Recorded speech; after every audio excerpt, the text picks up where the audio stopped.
Okay, everyone, if you could just slowly take your seats, we can continue with our next speaker. Yes. Yeah,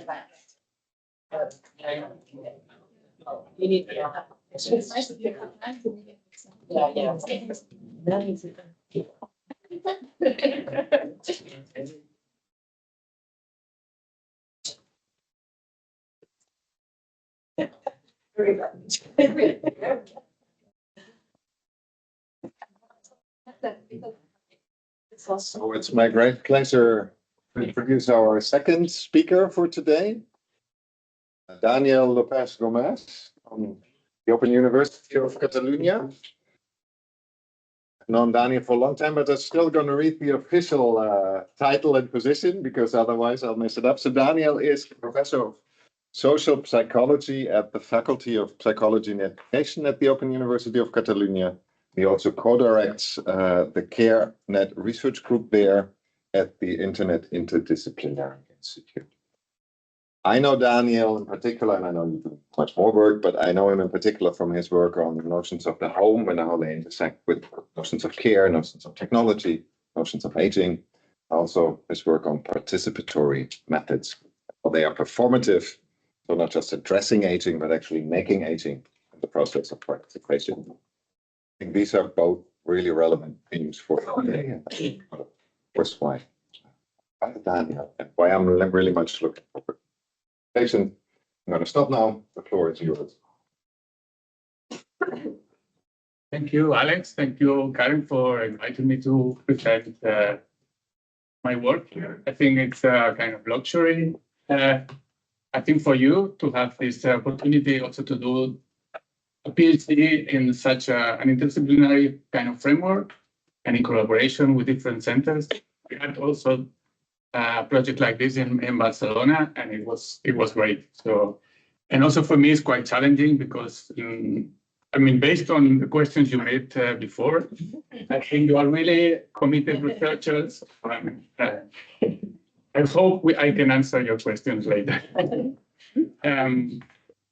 My presentation has like three phases. The first phase is more like a conceptual framework. So I'm going to try to propose a different understanding of what is a home and what is aging in place. And later, I will try to illustrate this conceptual shift with two examples. One from previous studies on aging and technology, particularly on care technologies and also mobile media, smartphones, and the other one on buildings, so on housing.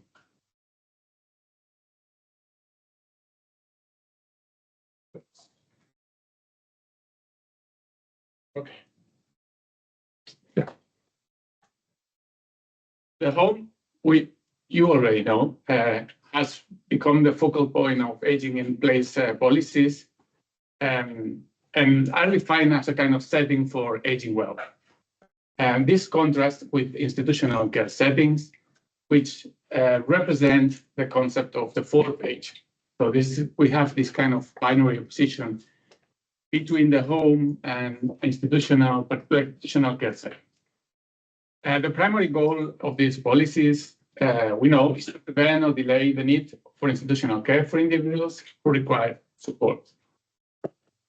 These policies address two major challenges. The first one is the challenge of the care crisis. So increasing demand for long-term care, more complex conditions arise from neurodegenerative diseases, and unequal distribution of care.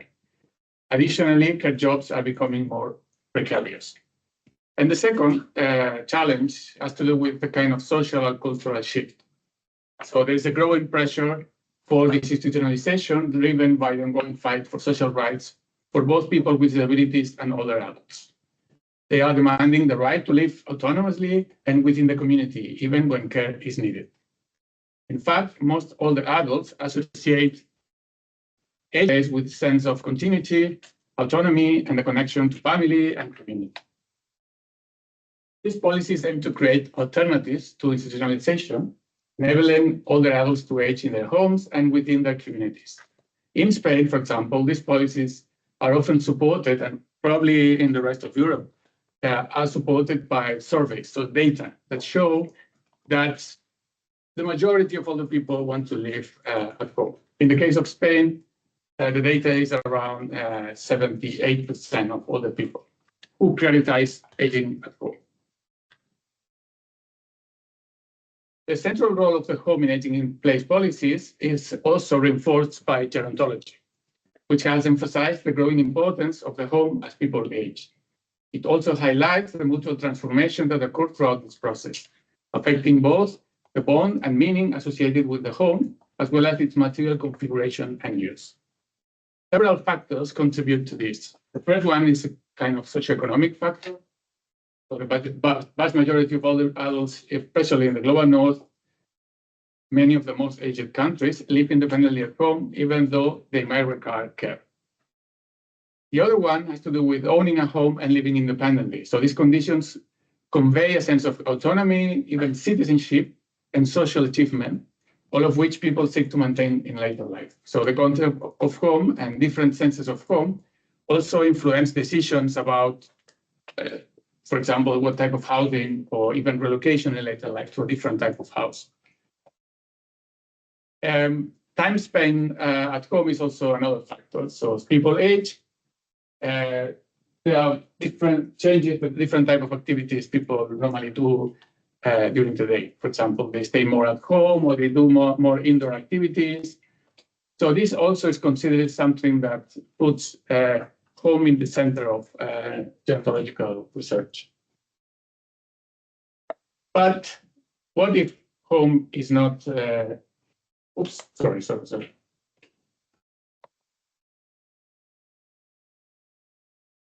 Yeah, with the collaborators.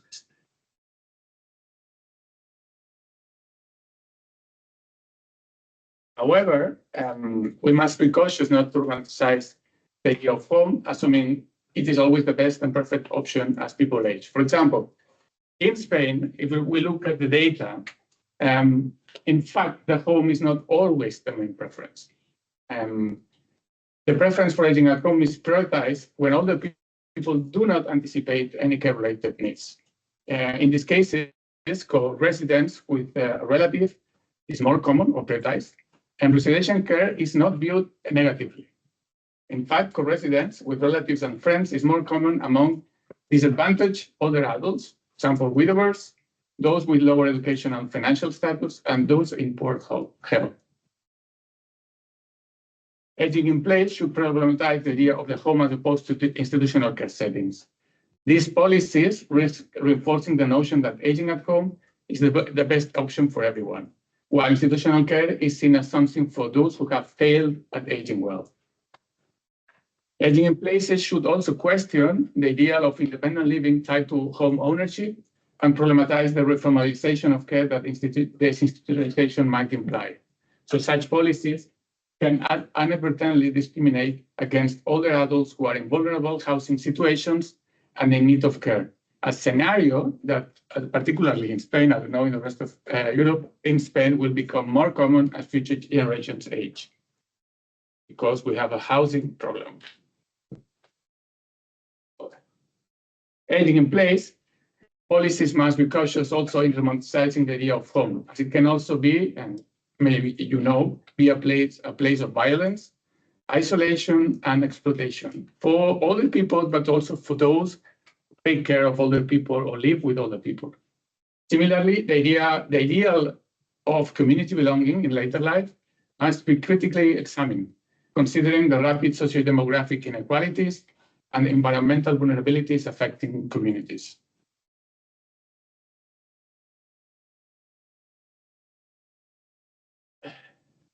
In this, what I would like to propose here is a shift. So we don't consider like home as a place or a site, but rather as a verb, as a process.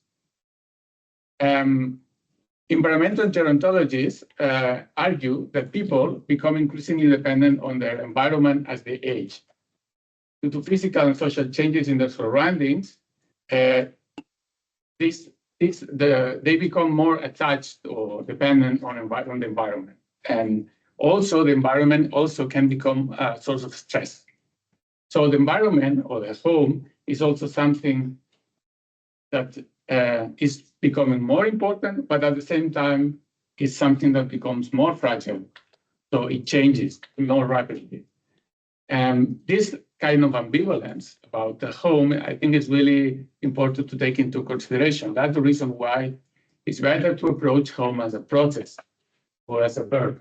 So we propose to talk about homemaking in later life rather than looking at just at homes. The following photography of Odile ironing at the kitchen table illustrates very well the ambivalence of the home that I just mentioned.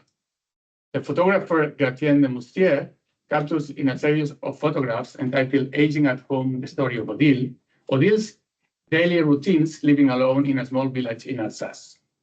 Through these portraits, we gain a sensuous and deeply touching insight into the homemaking process, as well as the practices, materialities, and meanings associated with it. The pictures are particularly significant for this presentation because it helps to problematize the imperative of innovation in aging societies.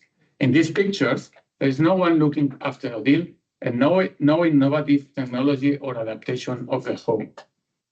In fact, when Gratien suggested that Odile might access a home care service or some kind of technological device to ease her day-to-day life, Odile replied, if all people had their habits removed, they would be left with nothing. Gratien, the photographer, commented about this picture, saying, the very notion of her independence being tampered with leaves her with an uneasy air of discomfort. The high priority she places on what others may view as manual tasks often leaves Odile under pressure and in a panic, continual searching for her next task. Odile's continual striving to maintain what in her view resembles her own meaningful and necessary independence is a continual drain on her fragile frame.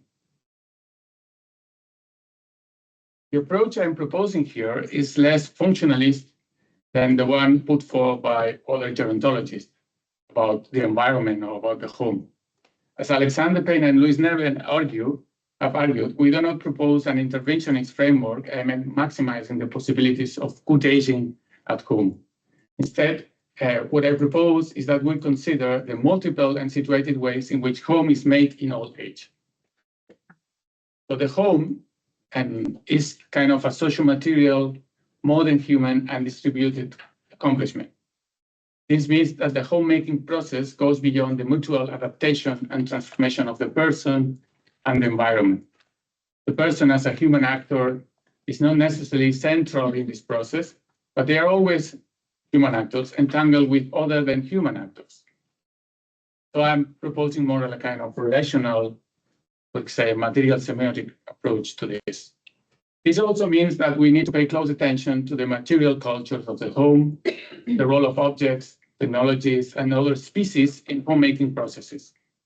I think it is important to include in the picture not only energy, information, and built infrastructures, but also to consider, for example, animal companions in the process of homemaking in later life. Homemaking is also a situated endeavor. In this highly recommended edited volume on homemaking care for later life, in which I participated, Passberg, Moser, and Singer, and others demonstrated how almost any arrangement may come to be homeable and careable, and many things may acquire the potential to make home with care. The sense of homeliness may be tied to the aesthetics of objects, the memories they evoke, assistive technologies that enable domestic activities, and more. Therefore, there's no single element that defines the home, nor one that makes it permanent for everybody. This means that under certain circumstances, the home may cease to be a home and transform into something else. Sometimes a hospital, sometimes like a prison. So homemaking requires constant maintenance, repair, and care. Odile's daily routines largely revolve around this, maintaining her own bodily and cognitive functionality, maintaining her habits, That was the most important thing, as well as the functionality of her surroundings, so the maintenance of the house. This goes beyond everyday habits and includes, of course, the material maintenance and repair of buildings and infrastructures, which normally, when we consider like aging in place, out of the picture. There are some projects, very interesting projects that try to approach this as an entangled process, like aging buildings and aging people. In the following, we will explore the role of the digital technologies and buildings play in the ways home is made in old age. We will do this by looking at some examples of projects I have carried out in different moments of my academic career. Aging in place are becoming more effective largely because domestic environments are being digitalized. There are increasing number of digital services designed to help aging in place, social alarms, to assist individuals in case of medical emergencies, monitoring systems. You know that. The innovation industry in this case is vast, is enormous. I'm gonna put I don't know if I'm gonna put a video. It's probably running out of time, but you might have seen this video. Yeah.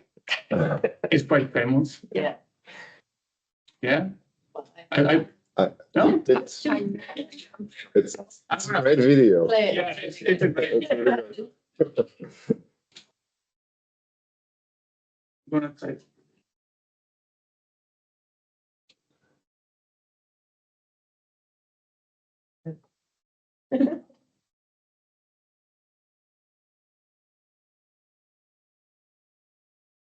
It's a video created by Superflux. It's like a design studio, quite well known.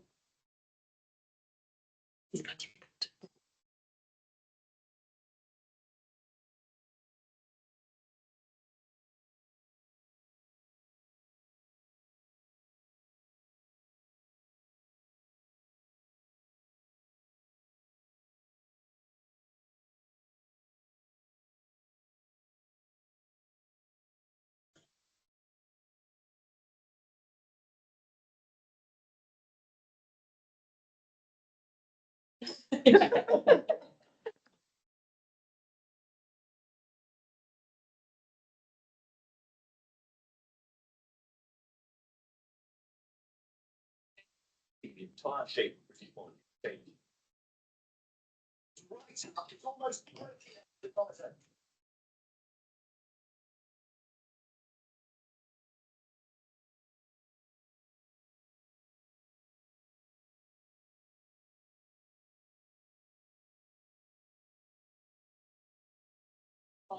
Column that for the lead depth down 27%.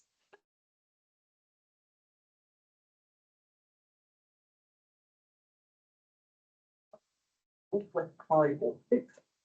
Wintry showers, good, occasional.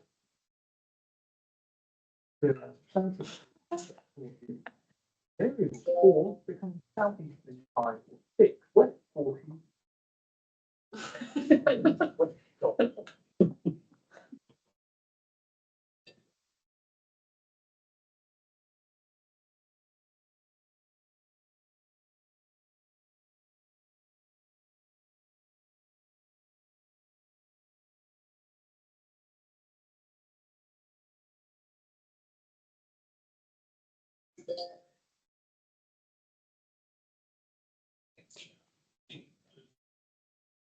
The sharks are focusing on that.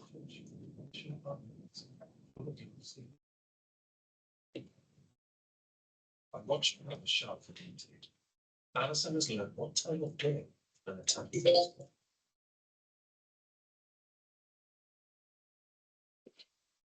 After the WWAPM. How is the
The astronauts can't. I think it's the message is clear.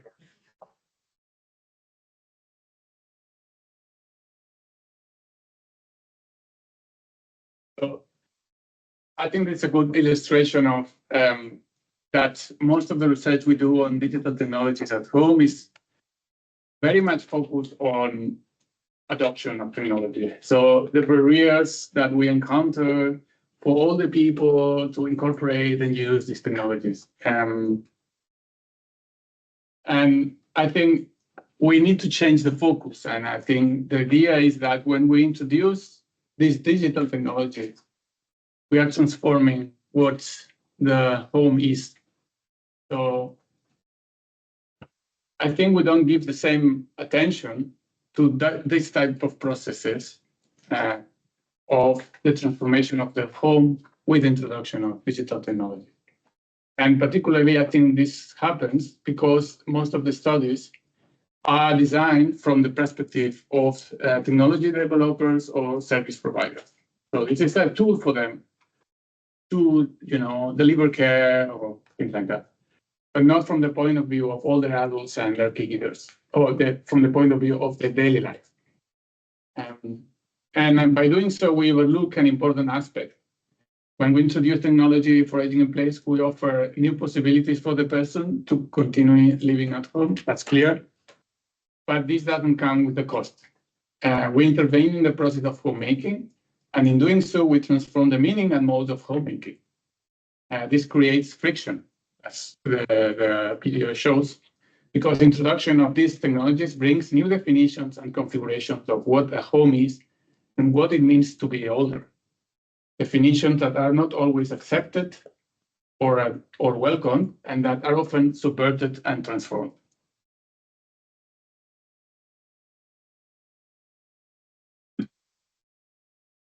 In a study I conducted a long time ago, I think it's the same picture I showed Helen. Oh, yeah.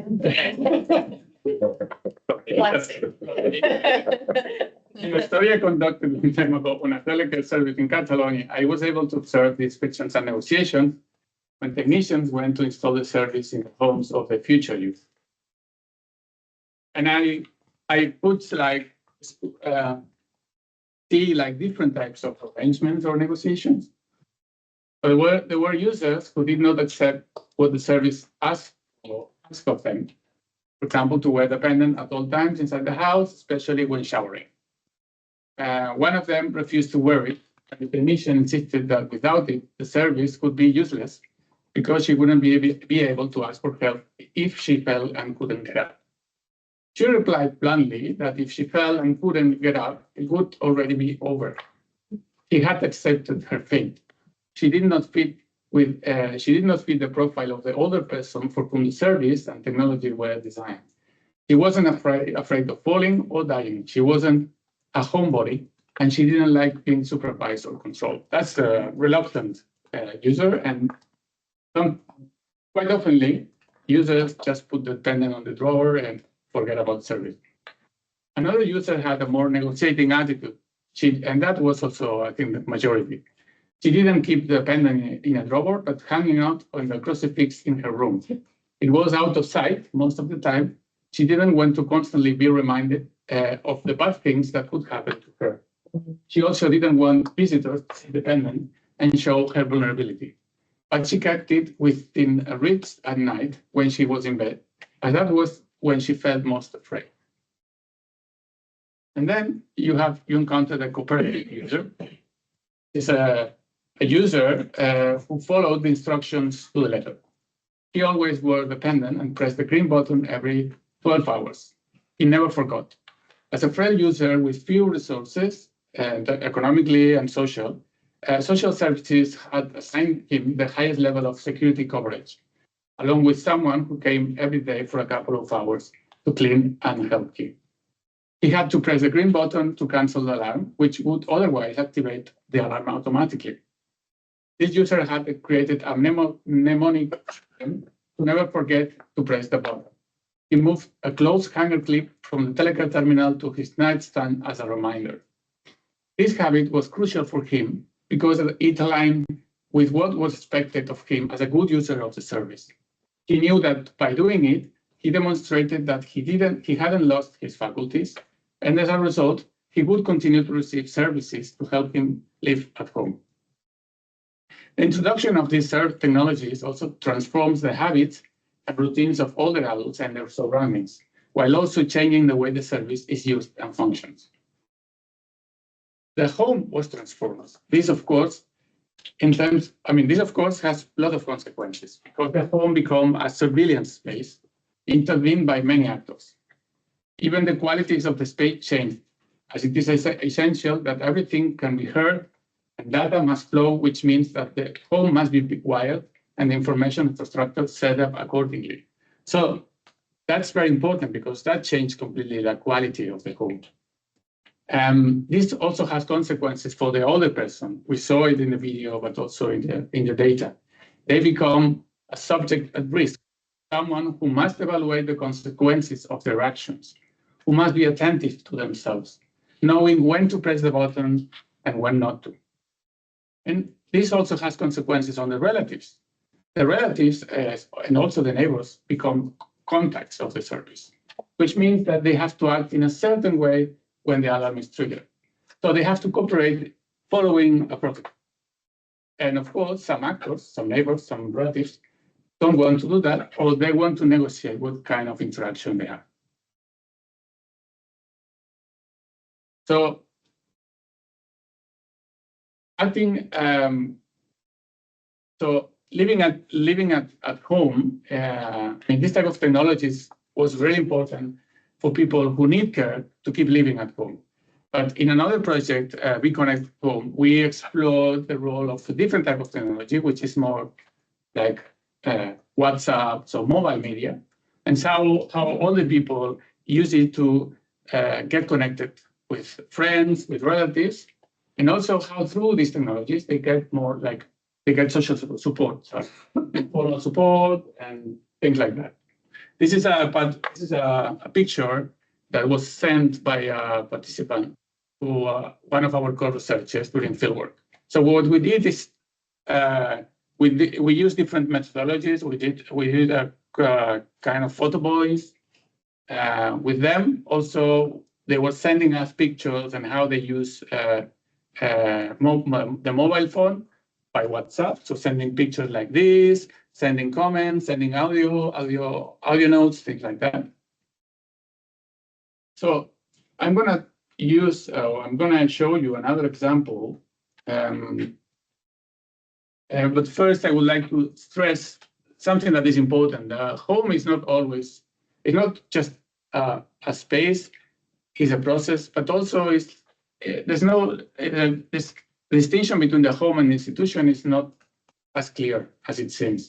A home is an institution in terms of that there's an organization of social interactions in there, the daily life rhythms.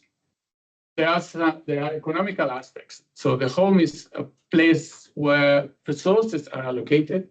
So people have access to certain resources, like, for example, protection, shelter, food, this type of thing. That creates a moral economy within the home. Okay. So, and this is something that Mary Douglas, in a very, very nice paper, stressed. So she said that home is the domain of structured domesticity. So it's a type of organization of social relationships within the home. This is important because what we saw through the study of WhatsApp, for example, is that WhatsApp was also a key tool for organizing this structured domesticity. So to organize social relationships, for particularly family connections. Yeah, please. So, for example, we saw a very interesting case which is the case of Fatima. We were like looking at people who live in a sheltered housing with services for older people.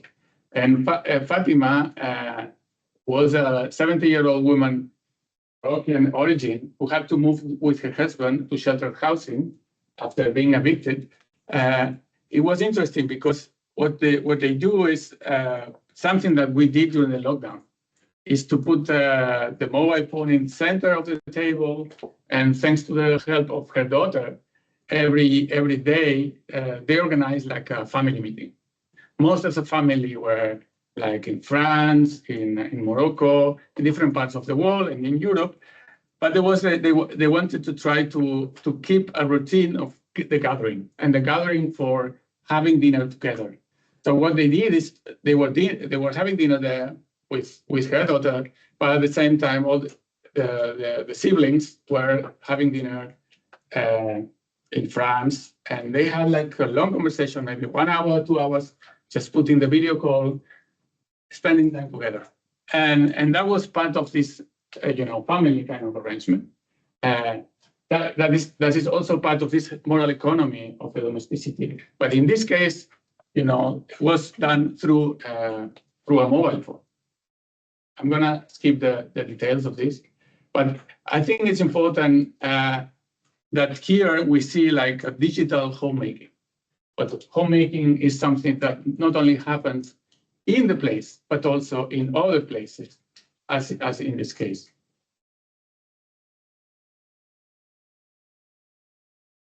And I would like to move to the last example that has to do with buildings, okay? So from bits to bricks, I would say. Yeah, I think in this case with buildings happens something similar to technology. There's a lot of literature on how architectural design and buildings impact have an effect on older people's lives, and particularly from an interventionist point of view. But there are few examples, few cases where buildings and architectural designs are explored in how they construct homemaking or the idea of the home and old age.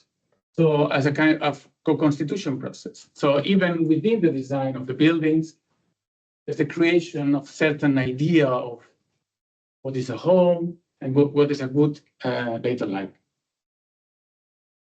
One of the most illustrative examples of this is Robert Moses Bridge in New York. Maybe you know that. I mean, that was designed intendedly to avoid people, Black minorities, to get into the beach because they normally go by bus, and that bridge was really like this. You can only get in by car. That was in the mid 20th century, but some STS scholars have shown that this is just the proof that technology has politics. Okay, that's like the design of the technology has a kind of political intention. Here, I encountered another example, which is the case of Fatima. For them, it was really like stressful and even traumatizing to move to this new house, because the apartment was designed in a very particular way. It was designed for a couple or a single person. Was designed so family cannot stay overnight. So it was just for short visits. Also, in terms of the social dynamics, people don't have parties, don't have family gatherings, things like that. And for them, that was crucial. And this is part of what is grandparenting. Okay, so for the building was designed not for this type of homemaking, clearly, and there was a lot of conflicts because of that.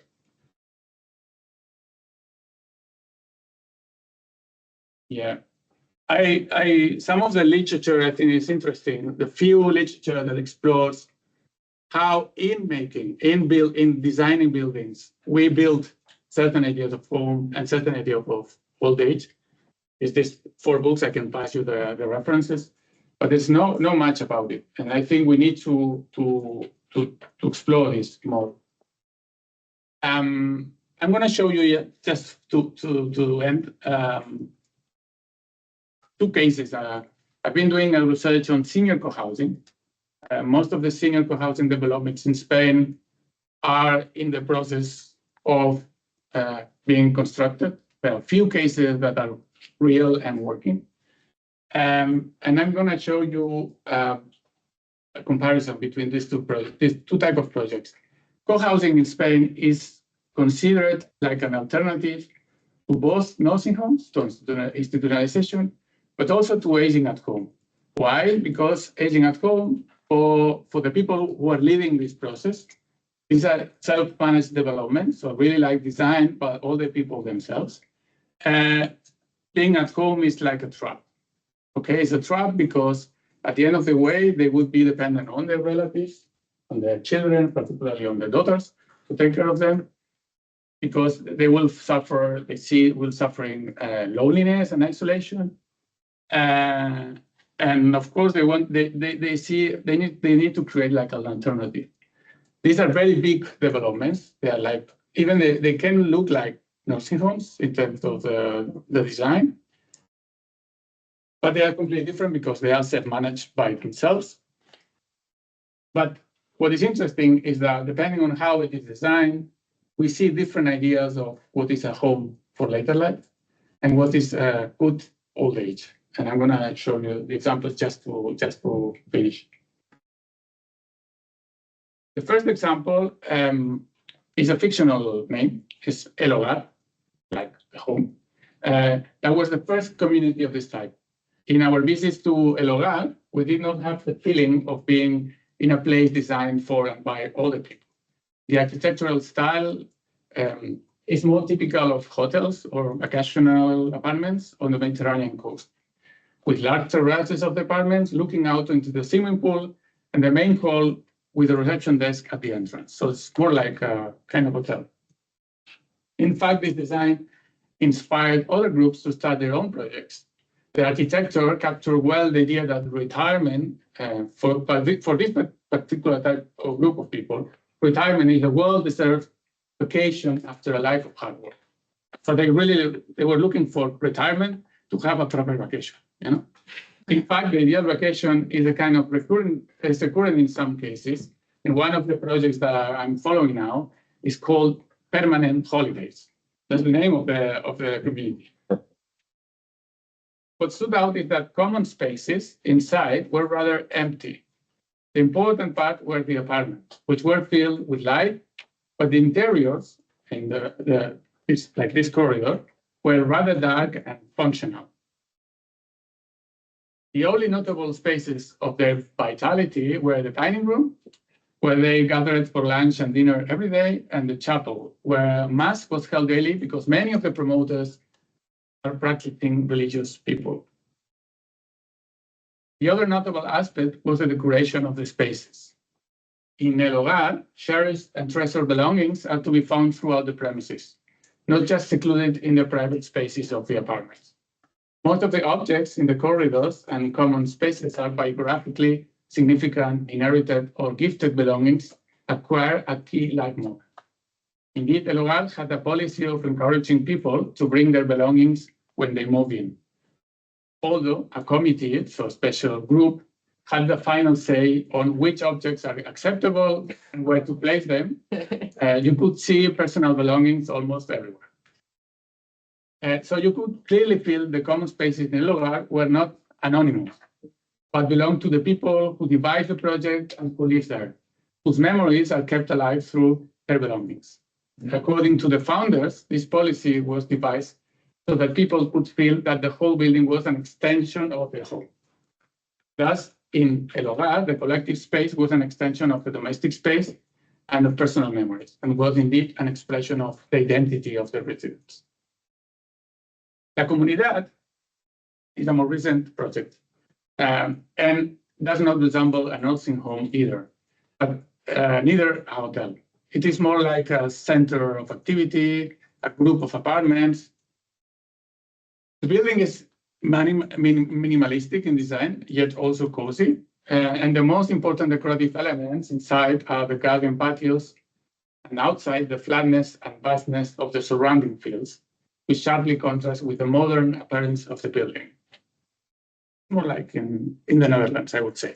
As the architects told us, the entire building was designed to support and strengthen social connectedness within the community and with its wider context. So the idea of the community here is very, very important. So the purpose was to build the community. Those pathways from the entrance to the private apartments were specifically designed to facilitate encounters. There were corners with chairs. At the head of the building are the dining room, which is this one, meeting rooms and game rooms, where the main community activities take place. Because these rooms are glass walled, the main community activities are always visible from the entrance and from the second floor, tacitly inviting people to participate. So you always see people doing stuff and doing things together all the time. So it's the idea that the community is always at stage somehow. And of course, people always see that they belong to the community. So it's really difficult to hide someone. So it's a constant frenzy of activities always on display, always visible in the common spaces. Some people setting out for an early walk, others about to drive to a local bar, others congregating for a meeting, things like that. So, regarding the material common of the common spaces, in contrast to El Hogar, hardly any personal belongings were visible. They were only present in the corridors that led to the apartments, because that was considered like a semi-private space. In the public space, in the common spaces, the idea is that it's the community that has to decide what to do. And even when they buy something or they craft something, they do it collectively. So everything in the common space is collective. So the objects like this were created collectively by a group of people. See, that was part of the process of building. So as I conclude, we observe how the architecture and material culture of the home and the community articulate different ways of understanding every community and what it means to build a home in this context. In the case of the home, El Hogar, we were referring to an environment that preserves the memory and biography of its residents. It extends the familiarity of the domestic space while also providing sufficient care and support services so that residents do not have to worry. Moreover, it is a community that values privacy and allows each person to live as they wish. In this sense, it is a home in the sense of a heaven. It is designed to preserve and protect a specific lifestyle. So it's really very much about privacy, independency, but also like there's a good, a nice environment, so a lot of friends, but not over codifying what is going on inside. So freedom is really important. In the case of the community, it is a home in the sense of a heaven. So the building and its material culture are conceived to create kind of an utopian and intentional community, a new way of aging based on mutual support. That is not something real, it's something that needs to be constructed. Furthermore, the project is not limited to its current member. It's also designed for those who will come in the future. So it's a community very much oriented toward the future. In this sense, the model of aging, it promotes and reflects the ideals of, for example, active aging. And that's all. So these two examples, in terms of the architectural design, in terms of material culture, we see like completely different understandings of what is a home for later life, and also what is a good later life. And there was examples of that we need to pay a lot of attention to how buildings are designed and how material cultures are created within the building. And thank you for your attention.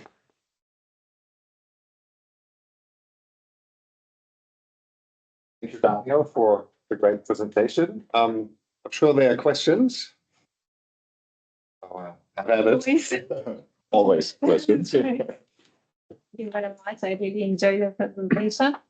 I just wondered how homemaking perspective looked at intergenerational concept, like to not have this kind of community that they are co-housing or like age-friendly communities, let's say that put people together, older people together, but is kind of like separating them for the rest of cohorts of the society. So how this perspective is looking at this issue.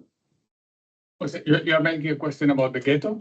I mean, No, I don't mean like ghetto. Actually, they can be very fancy and wealthy people live there, so to some extent. But I mean, like when we have a community that is dominantly like occupied by older people and designed for them, they kind of get separated from the rest of society. And this is a missing feeling that when I talk with older people, they usually want to hear the cry of a baby or the laugh of a school. So these kind of feelings are missing, and they become a little bit isolated from the rest of the cohort of society. So I wonder how this perspective can look at this issue.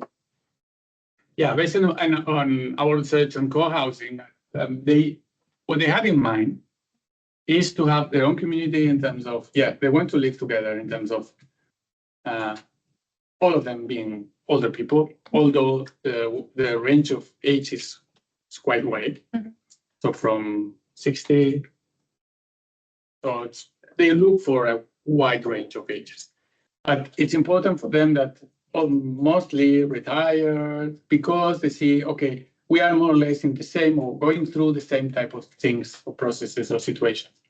So for them, it's like kind of empowering to build this type of community, because in other situations, for example, if you compare with intergenerational housing, there's also conflicts because of that, because the lack of visibility, they get less attention. So this is all a problem. Okay, but if you look at the community, you can find like within the community conflicts because what you are saying.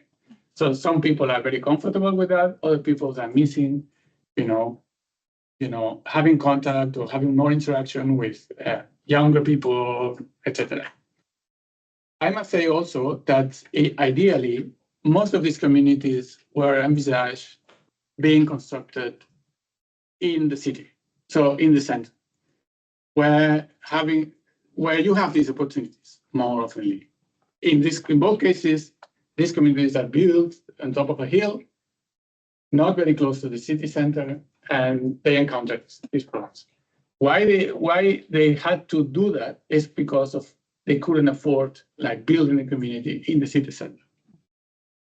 Nowadays, at least in Spain, particularly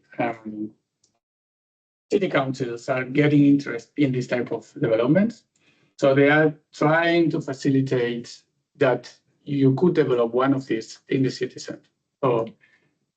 So within the community, you have like people that miss what you are saying, but at the same time, there are infrastructural reasons. Is that most of these developments are constructed out in the outskirts of the city, where you have this problem.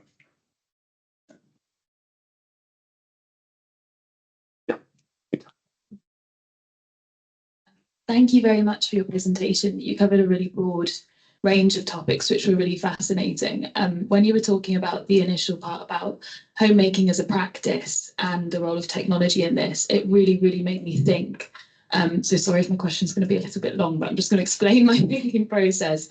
But it seemed that some of the examples that you gave, what happened was that what technology did in those homemaking practices is it changed the home from a very private space to a very public space. So in that video of the uninvited guests, it's very much like the children can now see all of his activity, they can constantly comment on his activity, and it brings in their perspective about how he is living his life.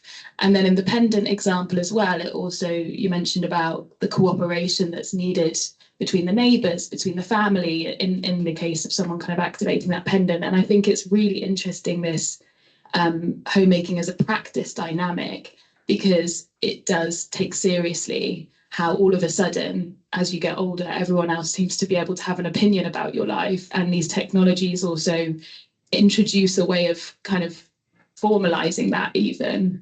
I was wondering a little bit more about what you found in terms of those moral economies, in terms of those values, maybe specifically in that project that was about pendants, how families negotiated those conversations, and if you found a way that people did manage to respectfully appreciate people's autonomy and independence. Because aging in place is all about independence and autonomy, but it seems these technologies sometimes actually impinge on people's autonomy. Sorry, this was a really long question, but I just was really interested in all the concepts you've mentioned. So, Yeah, it's a long question, and it's a quite difficult one. I see like two possible responses. One is related to the notion of privacy and public. I'm not quite comfortable with this distinction in terms of home as private. It depends. In the case of Fatima, for example, that was the problem. Home is not a private thing. It's a very collective thing, and people get in and out. It's more like, and it's extended. It's not located in that building. It's beyond that. So the notion of private space is, for me, yeah, in some cases, but not in other cases. And what is the same with the problem of the public? I mean, in that case, I mean, with the telecare was private. Private in terms of it's not public. It's something, the data goes from the home to the service, and then maybe with the relatives. So it's private in terms of for the family. It's not something that goes beyond that. So you know what I mean. So it's yeah, but I don't mean public in that way. I mean public in terms of how much your decisions as an individual are broadcasted and showed and then negotiated by other people. Yeah. So I think yeah, the survey was very like, I mean, aware of that problem in terms of they have to negotiate what is shared, what is not shared. It's all about boundaries. You know, what type of boundaries.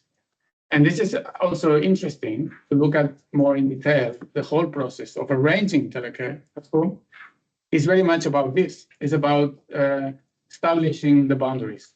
And the boundaries has to do with, for example, where to put the terminal. Because the house also has like private spaces and public space. Some people don't want to put the terminal in the public space of the house. Put it like in the office where nobody goes there, for example. But other people have no problem with it. So it's all about negotiations, also in terms of access. So what is the role of the family here? You know, yeah, it's something that when you talk with the practitioners, with the technicians, with in the call center, with the teleoperators, with the relatives, it's a matter of constant negotiation, and because of that, a constant friction. Yeah. And the other question, Maybe for the sake of maybe for the sake of time, we move on to the next question. Thank you. Thanks so much for the presentation. And my question kind of is maybe connected to Pippa's question as well with respect to the negotiation part in a way, as you presented heaven. Community and home as heaven. In a way, it comes to my mind that, you know, seeing maybe what you have presented in a way, what is ideal aging in place, also comes with the question for us as researchers, but also maybe negotiation with practitioners. And so in terms of producing a kind of new normative pressure, you know, just substituting the old normative pressure. In other words, you know, the dark corridors on the one hand side and all is glass on the other side. So maybe I'm not sure where I want to live. So maybe, you know, in some way, there are situations from day to day or even within one day where my home is a castle and a prison at the same time. So my question is how to, you know, avoid to be kind of normative in that sense, also using the aging in place term, maybe provide some normativity in itself instead of place and aging and so on. That just to maybe I would like to learn more about your approach and how to avoid this, new normative pressure in a way. Thank you. Okay, I think that's a very good question. I totally sympathize with you. I mean, I totally agree about being at least skeptical about these normative approaches. But my answer would be more ethnographical in the sense that because I'm doing research with them and they are super normative in terms of how, I mean, because they want to present their communities as a solution. So it's really, they are struggling to make them as an alternative. So it's a kind of political process. So they use strategically this type of normativities to get funds, to get support, okay? And they get trapped because of that. And that creates a lot of conflicts also within the community. For example, if you talk with, there's a clear distinction between the promoters. So those who are really like the pioneers fighting for the project. And when the project become real and is constructed, like in both cases. And then after that, people come and go to live there without sharing this history. And say, okay, but I mean, you market it quite ideally as a supportive community, blah, blah, blah. And then in reality, there are dark corridors, and it's not like this. And I say, okay, you should be more realistic about how you present, not myself, but the promoters present the communities, and more like, because they create like false expectations. But at the same time, I understand that this is also necessary in a context, Spain, where there are only two solutions for most of the people, which is like, okay, you stay at home with your family, or you have to go to a nursing home. So you need to use strategically this type of normativities. And my role is not saying this is false, this is important, but we need to have a more a debate about this, because there are other possible normativities, and then we need to expand the range of normativities about ideals of good aging, ideas of what is a good home for later life. We need to expand it. Nowadays, this alternative is very narrow because it's very much it's middle class, white. I mean, it's really difficult to access to this. And my position here is to reach it and kind of extend it and expand it. So in order to do that, you need to have the debate about the normative. Thanks, Daniel. We have a final question here, and then we have to move on to the next lecture. So maybe we can keep it as a very brief question with a short answer. Okay, I'll try to be. Thanks, Alex. No. But going back to this normativity of this aging in place approach, we all know this has to do with costs, efficiency, giving something back to the next generation, all of that. It is not a scientific concept, it's a highly political normative concept. So, and you presented examples from the built environment, which goes directly into that, both of them. They might be heavens, of course, but this is not the reality of the people. So when you presented those planning practices, those architectural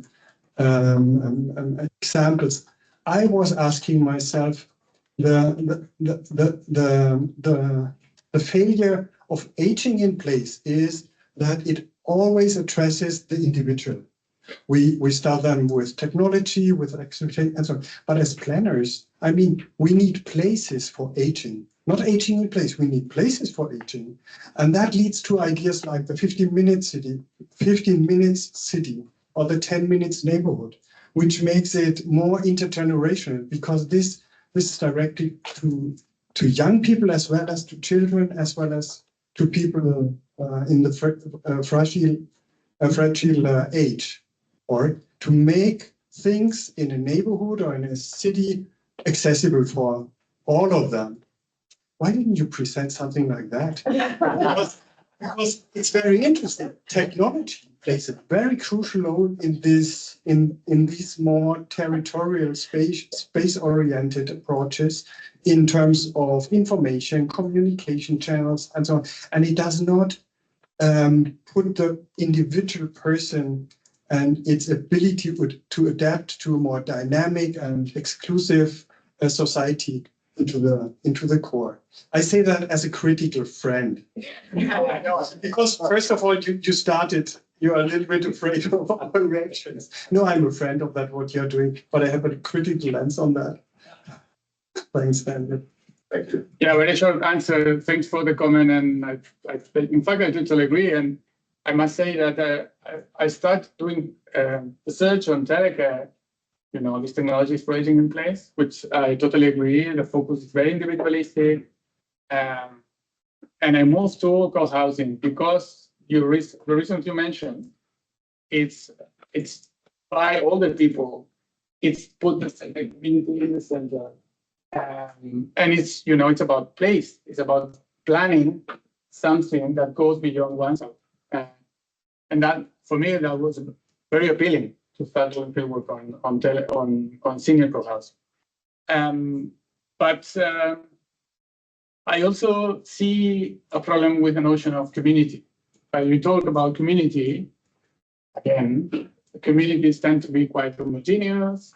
So who's the person? I mean, it's the problem with accessibility, with the idea of universal design or something like that. Whose bodies? I mean, there's a kind of, you create like a standard for different bodies, for different people.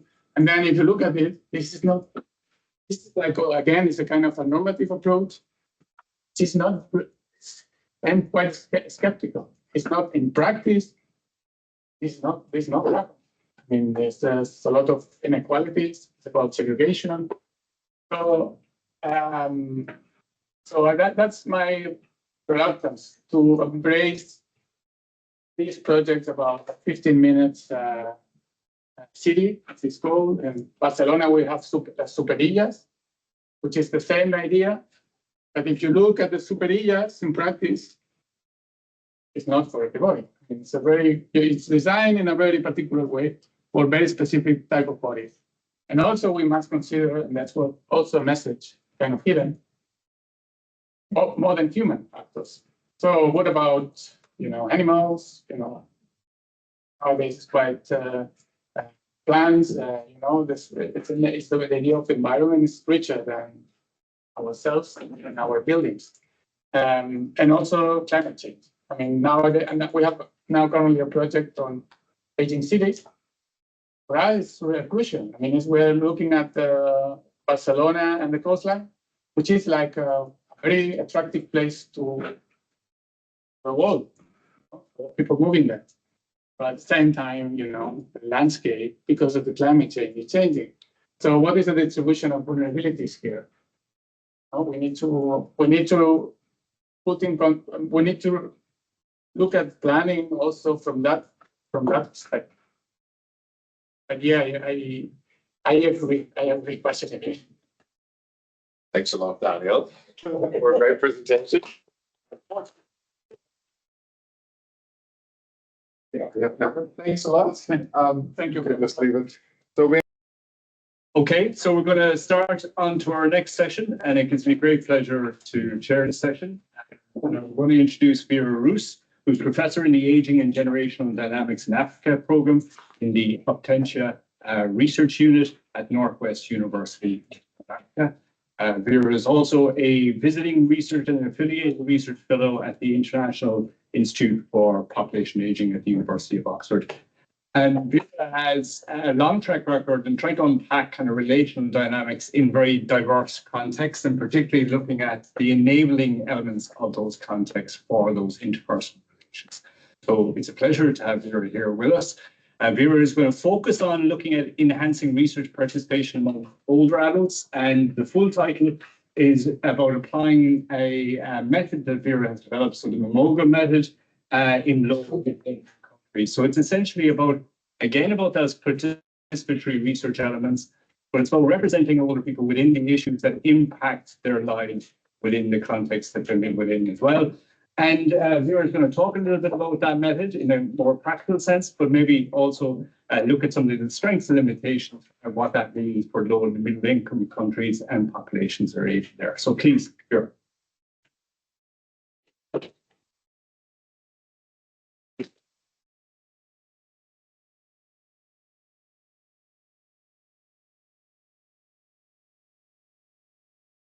I struggle with a little bit of a cold, so maybe this is going to be better for you to hear me. Thank you so much for the invitation, Alex, and for Kieran, for your valuable contribution in terms of my development as a researcher as well. And it's really a privilege to be here with you. And it was touch and go, but my basic application got through. So it's really wonderful for me to be here. And such an engaging, responsive group. That makes me a little bit nervous in terms of what I'm going to share with you. It's a story about struggles in finding a way to include all the individuals in research. But just a little bit of context. The Northwest University, and this is relevant for the presentation, has 3 campuses across 2 provinces in quite a distance, 200 kilometers from the one campus to the other. And so the 3 campuses, one is very close to the Botswana border and the Potchefstroom, and then one very close to Johannesburg. So share with you the relevance of that in London. So, yeah, I am a social gerontologist, very much interested in understanding the relational dynamics, the space between older and younger people. And I've very much been informed by community psychology principles, so community-based researcher, and trying to understand how context plays an important role in the situatedness of people in that context. PhD supervisor and a qualitative researcher that's relevant in terms of the methodology that I am proposing here today. So I want to tell you the story of how this method developed and how it has been applied in South Africa as an example then of a low and middle income country. However, South Africa is very complex and diverse, and last night I realized this is the missing puzzle of my presentation. I need to fit in this piece, otherwise my presentation will not make sense.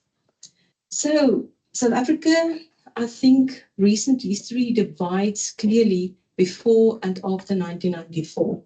So before 1994, the apartheid ideology implemented various disastrous social engineering practices where it actually disrupted communities' lives, individual lives, with resemblance and the historical legacy still today, particularly of the Black older individuals or people of color. So there was severe exclusive policies where people were actually prevented from getting jobs or quality education, preventing them from securing a good life in older age. But the most severe implication was the forced relocations in people's lives, more or less in the time that I was born, late 50s, early 60s, that actually disrupted people's lives so severely. So children came home from school finding their families being removed to the fringes of society with limited infrastructure to the places where they were.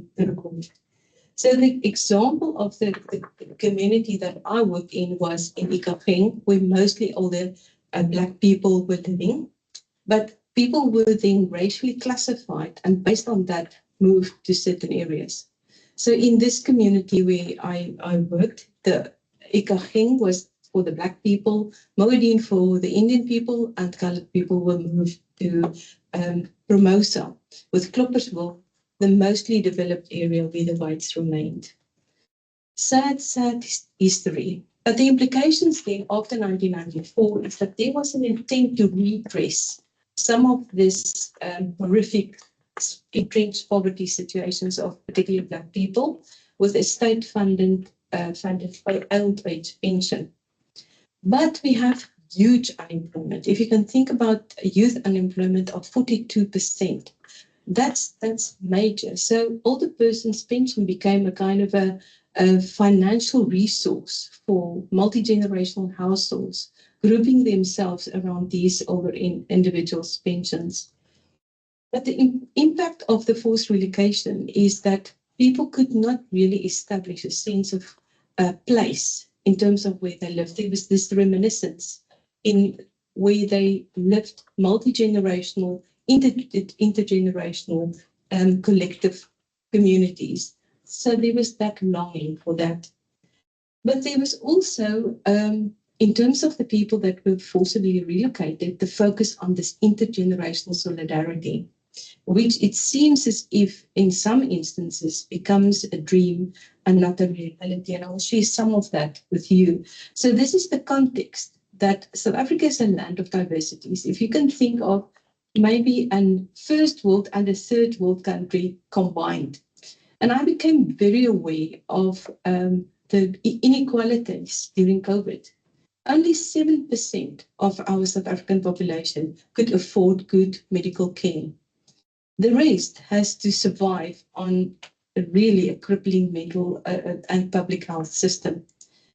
But also to illustrate the diversity in South Africa, we have 12 official languages. So you can imagine when somebody is going to court that there should be a translator involved in ensuring that that person's rights has been honored.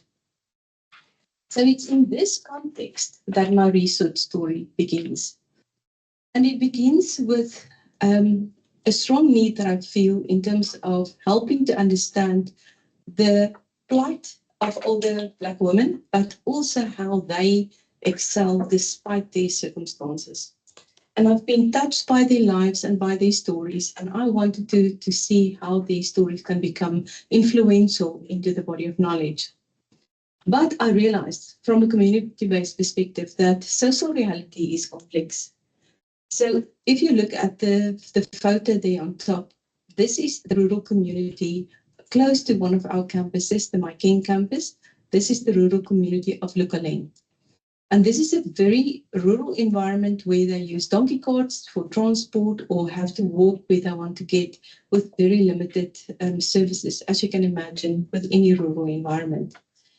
So questionnaires didn't do the job to get information because some of our older individuals, many of them are illiterate. So it wasn't any use for them to participate in questionnaires. I was considering visual methods like collage making, but in magazines, this is the images that you get, those two pictures that I've included there. That's not really applicable into the lives of our older individuals. There's already implicit values entrenched in those images. And with interviews, we kept on finding these socially preferred answers, which I felt there's more to social reality than only these answers. Mm-hmm. And then while I was doing my doctorate studies, I came across this method, the Indingilisi structured observation technique. It's been developed by a researcher at the University of Pretoria. And she compiled this materials, clay, beads, and straws, and this round cloth. And she called it Indingilisi, which means round in the Nguni languages. And it's, for me, a useful combination of materials because when I used this materials went into a school to ask children to make me something about how their lives, I could really see this is very interesting. And I yielded very rich textual and visual data, but the method was applied in a very specific way. You had to measure how much clay is being used and how many straws and beads, colors, and so on. And based on that, certain deductions could have been made. So from a deductive approach, this didn't really fit well with how I understand community psychology and social reality. But it was a useful tool. So when Karina immigrated to America, she said, would you like to have my baskets? I said, yes. So when I moved from the University of Pretoria to the Northwest University, I took the baskets along, not knowing what's in store for me in the future. And an important social observation in terms of how people use spaces. So this is on the way to my mother who's living in the Lowveld in South Africa. And I observed once when we traveled down, these empty food stalls are not being used by the food sellers. They use their own dilapidated structures, and sometimes there's heavy low-felt rain, and people just prefer to use their own structures. And I was wondering why. And I wonder if any of you can maybe guess why they do it like this. They have to pay rent. Sorry? They have to pay rent for it. No, no, no. They don't trust it. Sorry? They don't trust it. No trust issues Isn't there. it a kind of barrier in between the people who are selling and people who are I buying? think it's getting more. It's about the placement and not favoring anyone in terms of presenting everyone's produce simultaneously to the customer. So some people might find at the front being privileged by the others and leaving the others behind. Isn't this very, very interesting? And I was wondering, why didn't people ask the merchandisers, how would you like your space to be developed so that you can sell your produce despite the weather? And I had a practical dilemma. So I mentioned this one campus, close to the Botswana border. So on the Maiking campus, they offered counseling for educational students. And there was a group of Botswana students who registered there, but they didn't have somebody who could do the internship. And I incidentally had an internship program at the Potchefstroom campus. So the request came, would you like to accommodate the Botswana students? I said, yes, please, let them come. I like the diversity of the honors students, and we had this internship program. So we integrated them into the program. But these students came from a very rural environment in Botswana, and they were very scared to come to Potchefstroom. First of all, it was a very racist town. Some of the people struggled to get accommodation. I had to intervene to get them accommodated. Some of them were very scared to come to a town close to Johannesburg because of the crime and all the stories they heard about that. But despite this, the students excelled, and they really did exceptionally well. Good reports from the institutions where they did their practical work. And I was so impressed with them. And I asked them towards the end of the year, said, please tell me, how was this internship for you? You come from far, you left your families behind, and you came to a town that was very rude to you. So I got these answers. It was good, it's very good. I said, yes, but tell me a little bit more. No, we really enjoyed it. And I couldn't get past that, even with individual interviews, asking them, please tell me, what enabled you to go through this process and excel at it? So then I remembered the boss in the office. And I thought, okay, I'm going to ask you, please show me what enabled you to pursue with your studies in this year, despite all the hardships. And these are the things that they made. And then I asked them, please tell me, what did you do? How did you make this? And why did you make this? But it's clear. It's the group support that helped us to carry the load. My knowledge increased. I can actually now show the fruit and take it back to my community. And through these visual images, I got a feeling for how it was for them and what enabled them throughout the process. And then I realized I need a methodology that is conversational, that uses unstructured materials, because that can help me to understand social reality, because it draws on the notions of projection. And I want to use it in a community-based setting where I do not have a lot of money to buy research materials, but to capture the voices of the participants that are not included in mainstream research. And I can use it for appropriate groups, diverse groups, irrespective of who I am and who all my participants are, irrespective of age differences and so on. And I want to understand the implicit social meanings. And this led me to the development of Mogo. Mogo means in Setswana, togetherness, co-constructed, relatedness, and it's all captured in the word Mogo. Mogo is not mugu, because when I tried to explain, try and practice this word, I was now asking my Setswana speaking colleague, Michael Pumani, to me, what's mugu? He said, mugu means idiot. I said, no. That's not that. Mogo, that's the word. And then I realized, okay, I'm going to use the materials of the Indingilisi because that works well. It is very accessible in terms of the materials. People are used to clay and beads and straws in the context that I'm working in, and they take to it very naturally. So please remember, if you want to use this, you're most welcome, but it's not art-based therapy, and don't use art-based materials because in the materials you already have the implicit meaning. So as simple as possible. And also what I realized is I use the constructions and the application by drawing on critical realism as a meta-theoretical framework. So the visual images on the empirical level is being explained by the participants. In the explanation, I get on the actual level what's happening in terms of the implicit social, cultural, historical context in their lives. And through the research context, I can then access that content through the visual images. They explain to me certain implicit meanings on the actual and on the real level that's not visible. So what do I do to do this?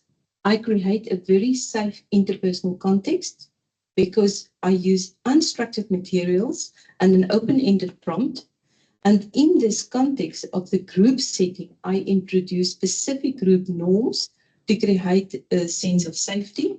And then through that, I ask people then to create images. And then we talk about that individually and in the group. And that's been analyzed on different levels. People use their senses by using the clay and the straws and the beads. And through that, they engage on the sensorial level. And it's fun. You will see some of the researchers' responses about that as well.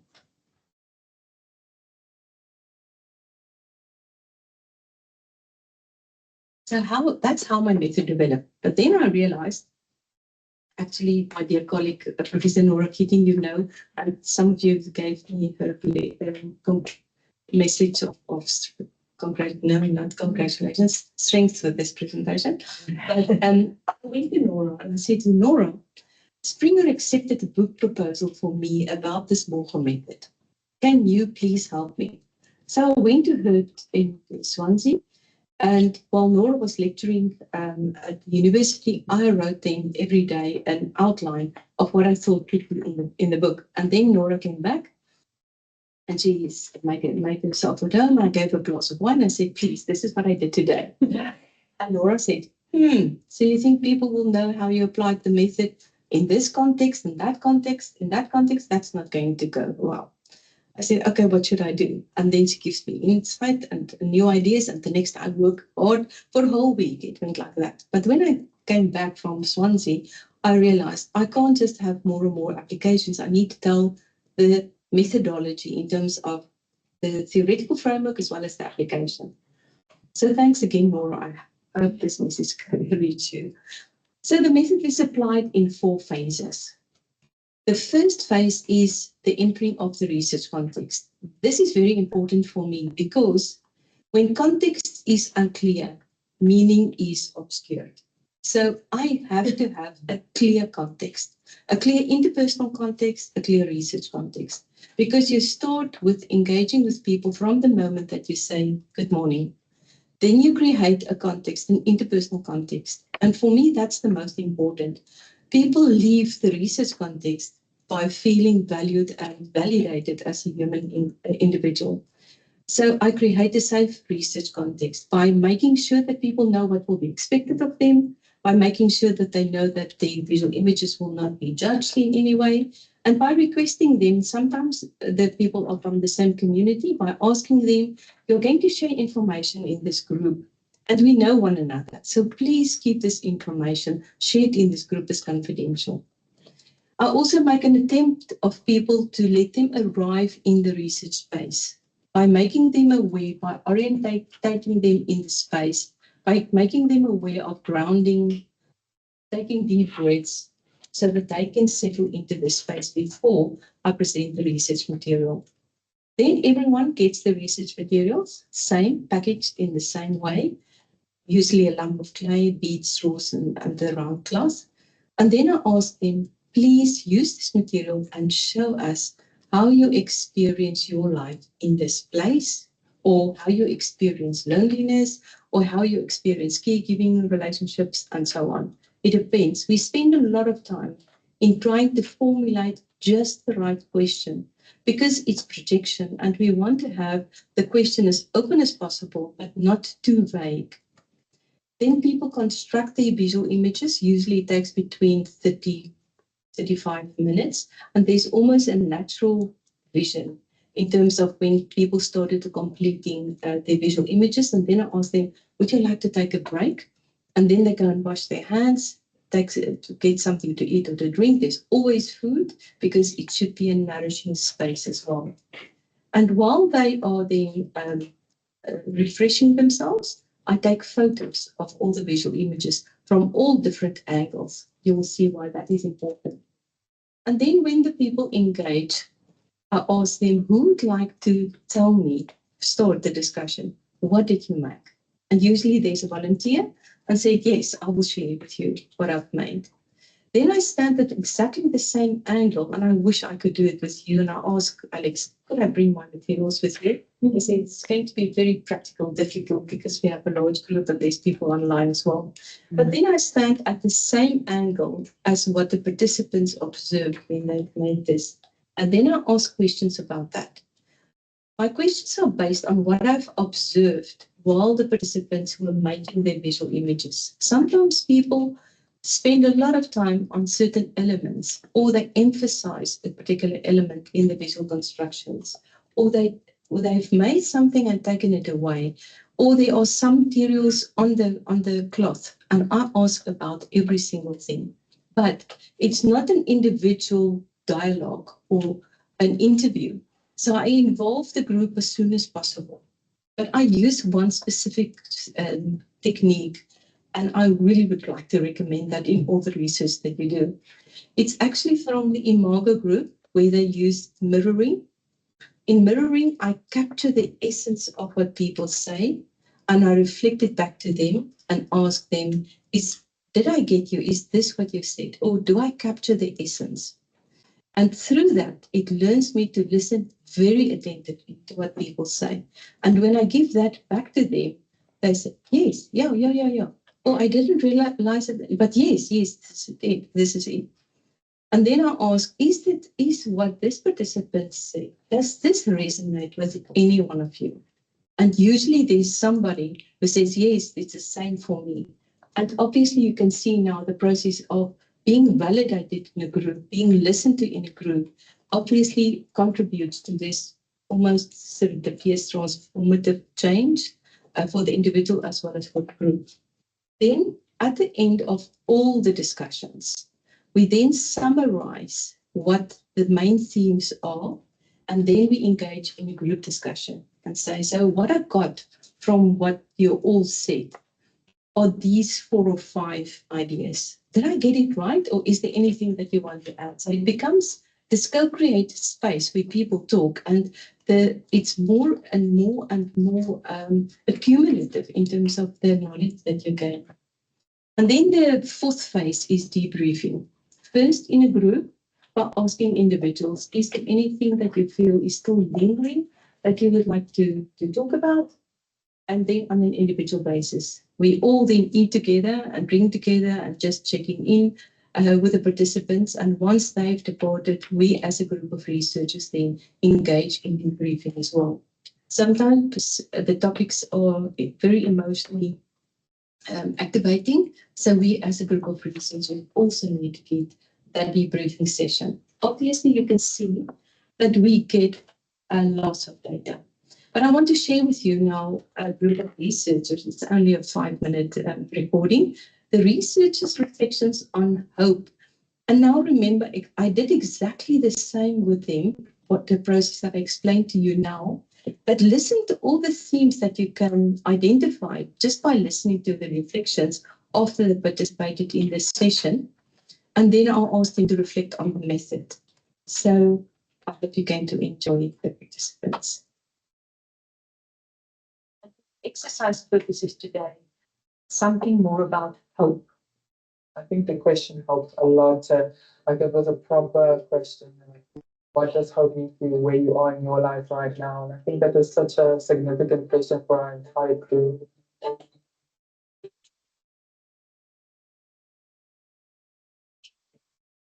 The theme that stood out the most for me was meaning and meaning making, and how that hope and meaning are interchangeable. that if you have hope, you can create meaning for yourself. That also, if you have meaning, there's new hope. So it's this cycle, and they change with one another. And that meaning isn't just this flat thing, and hope isn't just this one set point. It's interchangeable, and it grows and it flows, and they like kind of work with each other. I was thinking specifically about me wanting to further my studies one day, and how I have hope to do that. And also that experience of doing a master's maybe one day, or furthering my studies, gives me meaning. And that obviously I use that hope to fulfill that purpose and to move on to create that meaning in my life. I think for meaning, a lot that stood out for me is, I think specifically of Gwen's and mine with the little sticks, and how the opportunities create meaning for us. Female hope for me, I think I'd go with goal orientated. I find that hope comes with a future orientated outcome that you want. And when you ground yourself on the expectations of the goals that you want, that's where you get your hope from. The theme that stood out for me was family. Family as the source of hope, family as the restorer of hope, and family as the resurrector of hope. You know, when it gets tough, that the hope dies. Then when you have a strong support system, which is family, a support, it can be a financial support, psychological support, emotional support. The family plays a role of resurrecting that hope. When you think about them, they restore your hope, and you know I can run to them. If things don't go well, I have somebody to rely on, or somebody to hold me. So somebody who can keep you going. In this context, I have the family that I did not choose for myself. I was born in this family, and the family that I've created for myself, in which there are old ladies that I call mama, even though they are not my biological mother, but I regard them as a mother due to the love, the warmth, the way they treat me. I regard them as a family. That's how I understand family. The thing that stood out for me was the theme of religion. As much as people have different religions, a lot of people tend to rely on their religion in times when they don't find hope within probably the relationships that they have with people. So religion is something that's very consistent, and you have a scripture that you can go to, you can meditate, and you can pray. So the consistency in the religion makes it more reliable for a person to lean on the religion when there is no hope. A very private person. So when I was going through all the dark phases in my life, religion plays a very important role in my life. I'm a Hindu, so this symbolizes my religion. And religion, prayer and meditation is very close to me. It helps me to ground myself. And in the dark times of my life, when I felt like there was no hope, prayer and the sun synchronizes very much with Hinduism. Every morning I'll wake up and read the sun.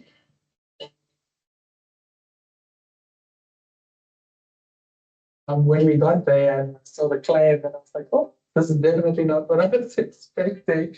But I think not a negative surprise, I think very positive. It like kind of excited me, because I was thinking like, what can I do with this clay? Or how are we going to create something with this that is meaningful and something that you can interpret and use in data?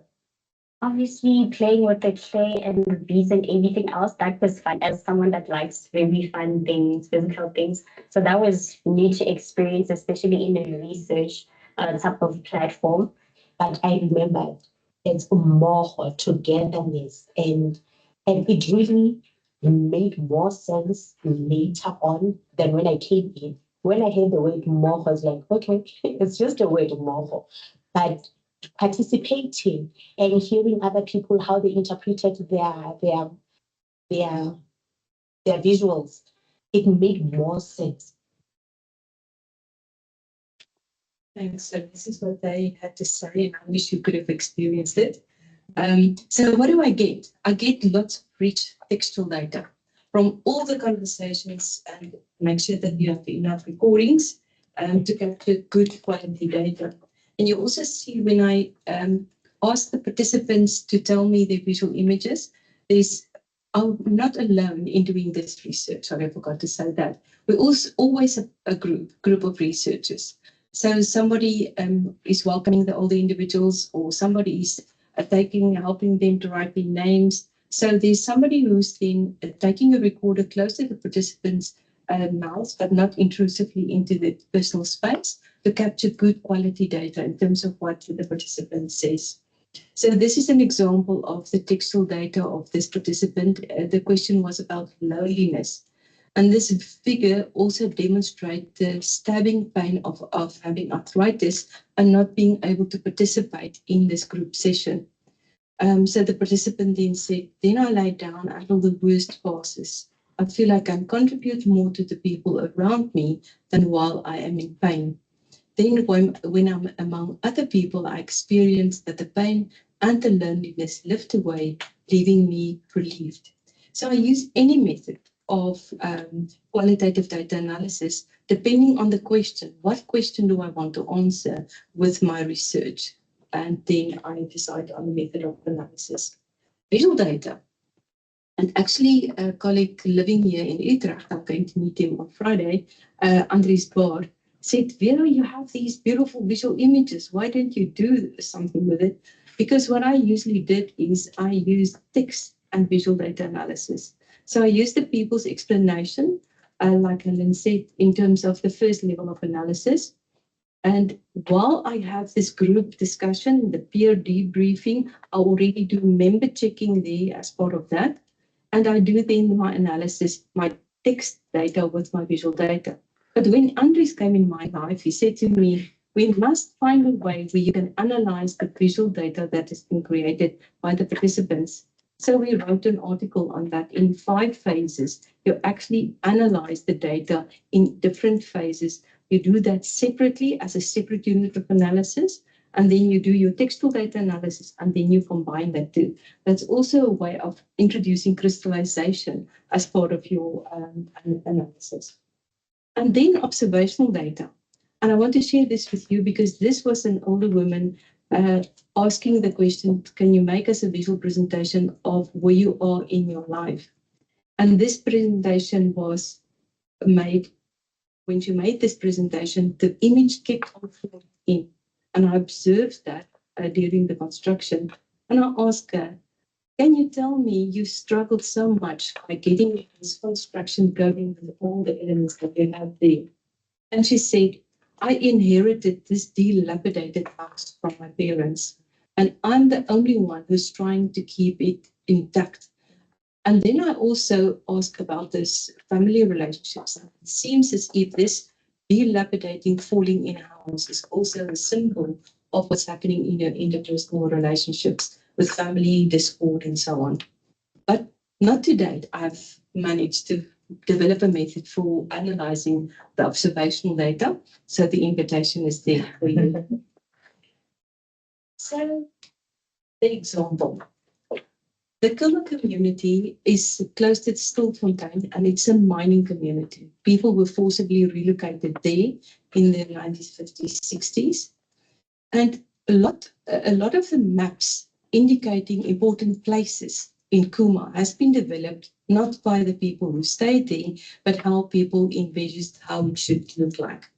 So we realized that we need to go to the community and ask them how they, what important places do they have in their community. So they did the individual presentations, and then in the group discussions, we actually did a group model with them, where they made the important places relevant for them as a group in the model. And then we went back to the maps and we suggested changes to places of importance in terms of the meaning that they made. Now, you might ask, to what end? How do I use this data? So, to develop theory, loneliness, and I'm sure you will not find this in the European literature, is a powerfully unpleasant feeling compared to being under attack. This is what came out from our research. To understand formal caregiving relationships, and look at that interesting finding, its caregiving elicits a care imprint in the older individuals. To explore sense of belonging post-relocation, shared interest community with peers. To identify indigenous knowledge, we did that with coping with drought and how people survive, and to describe intergenerational care perceptions. Can you imagine? Obtaining an education is a way of a care currency.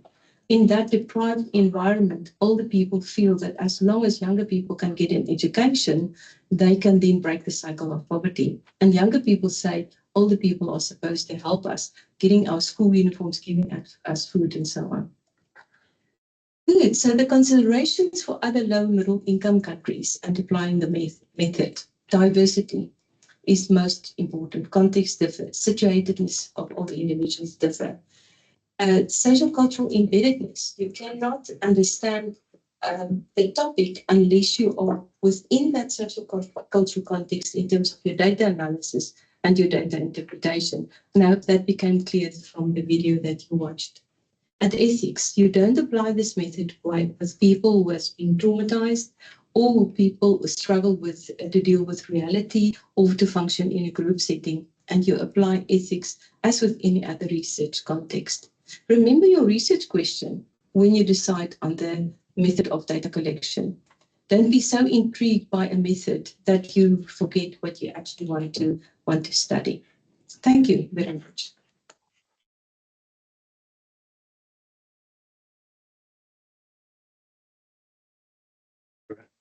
Just in case we have questions. So thanks so much, Vera, for such an interesting presentation and for a practical demonstration of something. And you did so well not to have play shops going at the same time. So you did very well. Thank you very much. I've learned that I've totally mispronounced the method itself. So I think I learned in that respect. So does anybody have any questions for Vera? I have the mic here.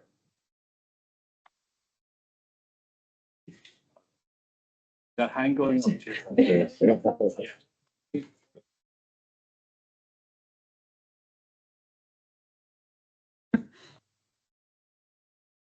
Well, thank you for your presentation, also for showing us the limitations of traditional methodologies in approaching very different contexts, like the one you were involved in. I think it's also an encouraging message. That's what I gather as a take-home message, also for younger cohorts of researchers, that you need to be creative, and not only creative, really concentrating on the people you're working with to understand how to best capture their message to you and to the scientific community that you want to refer to. So thank you again for your presentation.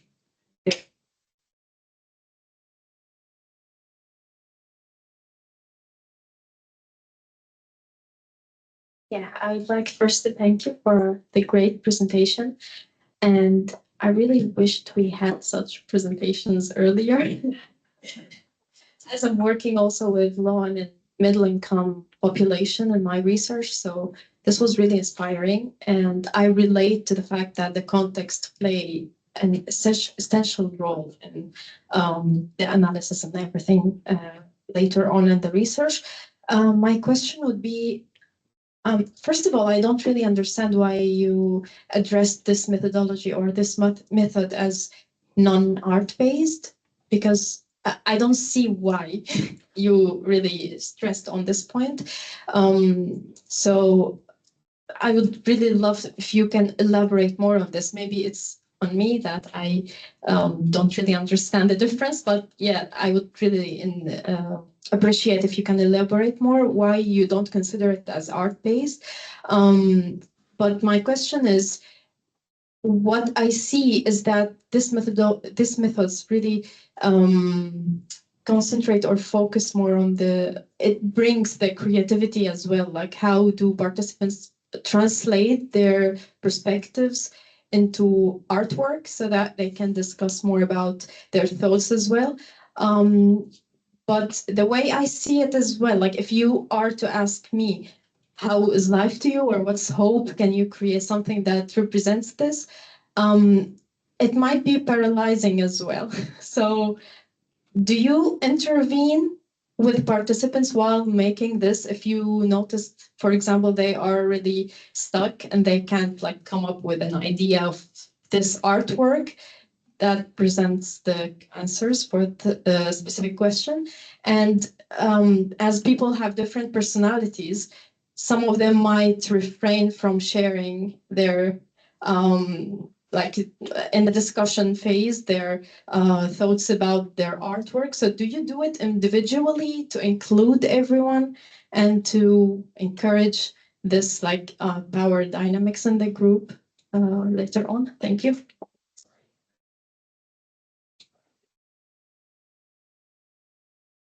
Thank you so much. That's why I really like working with PhD students, because you're able to observe the unsaid or what's not being said. What I emphasize the not art-based is some applications at another university claiming that they use the mocho included a lot of googly eyes, pipe cleaners and stuff like that. My problem with that is that you actually introduce a meaning in the color. They also had different colors, Play-Doh colors and so forth. My problem with that is that the method was not intended to use different colors, googly eyes, pipe cleaners, and so on. The method is to be as simple as possible with materials that you can actually find in the environment, because the Ingilisi method developed from observing the materials that the Zulu women used when they are making beads or whatever. So that's why I emphasize, don't use any other art-based materials with this and call it a mocho. You can call it something else, but don't call it a mocho.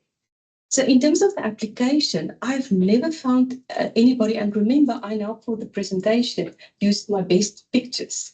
So sometimes you will get artwork that's not so impressive. It's just very abstract things that people put together where they attach them certain meanings to. So in that, people always find something to tell me. And the reassurance is that, and also based on my skills as a qualitative researcher, I'll also try and protect people, not by oversharing. So I will always ask, are you comfortable with sharing what you want to share? And sometimes the method elicits a lot of emotions, and people are then asked, do you want to continue? And I've never got anybody who want to disengage from the space. They'll say, just give me a minute, I'll collect myself.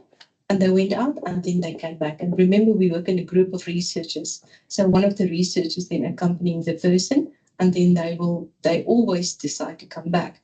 But it does not have to be artwork in the sense that I've shown you. Sometimes it could be a visual image that's quite simple or quite abstract, and people can relate to that and tell their story. What I've found with this method is you have the individual and you have the group, because sometimes in focus groups, you have to be very skilled to not for one person to overshadow the whole conversation. And with this method, I found that power dynamics are kind of sorting itself out, because you will get an opportunity to share your story. And it's interesting. I asked the volunteer, and there's usually someone. And then the third and the second people are a little bit shy, and then everyone wants to go together. So they sort that it's self out. There was something else you wanted to ask, and I can't remember now. What did I capture all everything that I said? Yes. Okay. There's two more questions on the front. Yeah. If I may, just thanks a lot for this inspiring presentation. I have a question that is related to this method in terms of the material you use. So my question was, if I was sitting there and maybe not being used to do things like that, or also giving the background where the method comes from, is there a kind of cultural bias in the method in terms of that is maybe reflecting some, what should I say, some past where we have, in our society, African society used this, or to put it the other way around, is there anything you can't do with the material in terms of, have you ever seen that someone is producing a smartphone with a play to get, the picture of my question? Is that also open for future things to be, done with the material, or is there some kind of past related bias in there?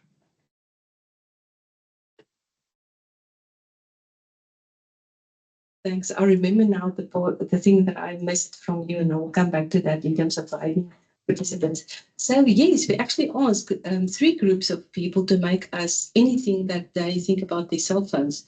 And one was a Afrikaans English-speaking group of people in a daycare center for all the individuals with no prior background in this methodology. And the feedback that we got from that setting is that it reminds me of my childhood where I was playing with clay. So the clay is not necessarily a very African specific. It's more a resemblance of some clay while I was a child. I think that's not necessarily culture specific. I think in most cultures you will get people playing with clay. So not in that sense. And maybe I can just share with you. Initially, the clay that Karina left for me was actually from the rivers, those kind of clay. But people got so dirty that I decided I'm not going to use that because it becomes an activity in itself for us to clean up. So then I resorted to Play-Doh, and then you get these where you make artifacts with clay, modeling clay. So I get that specific color, that modeling clay, that specific color, and I use that. I want to get back to you. You ask in terms of, do I guide participants? Never. Actually, I invited, it was an international colleague who said, I want to see how you do this. And we went to an East Free State environment where we wanted to look at risks and how all the individuals in what communities they live and what's the risks identified by the community. And I asked the field workers to make me visual presentations. And this one colleague was walking, oh, is that, what are you making? While the person was busy, and he was making, according to him, a horse. He said, is that really a horse with so many legs? And I said, okay, so let's leave the participants so that they can continue. So we don't interfere. You observe, but from a distance, so that you don't want to break that continuity and the relationship with the participant in the visual constructions. And also the participants talk to themselves, among themselves. And through that, I'll also get a feeling of what's going on. One question I was hoping you give is, how do you work with translators? Because with 12 languages, you can imagine how interesting that can become. And I only speak 2, and I have a few words of one of them, some indigenous words. So I use translators. And how we work with that is, I have 3 translators in the room. So one is translating what the participant says. And then I have a translator who is translating to me. And in terms of the responses, the response of me is then translated to the group, and then somebody check that translation. So we have 3 people familiar with the context and with the language, and we work like that.